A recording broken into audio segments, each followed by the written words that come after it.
Master, magtatanong ako saan ngayon ang isang patay, si Yang Mayday.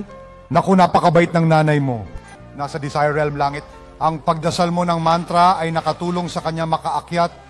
Salamat, Master. Ang marriage mo ay di maganda. Sinasabi niya ngayon na hindi maayos ang marriage mo. Tama ba? Napakatama. Sinabi niya rin sa akin na ayaw mong maghugas ng paa. Napakakuripot mo daw at wala kang pakialam. Magdasal ka lang at humingi ng tulong sa kanya. Tanong ko saan ngayon ang isang Ano ang patay, pangalan? si Chen Kailian. Wow, napakabuti. Oh, ang iyong ina ay napunta sa langit. Salamat, Bodhisattva. Nasa Desire Realm siya. Nagdarasal siya ng mga sutra at nagpractice ng Guanyin Sita Buddhism. Tama. Payapa ang pagkamatay niya, kaya kinuha at dinala siya ng mga bodhisattva doon. Salamat, Bodhisattva. Salamat, Master. Nakita niyo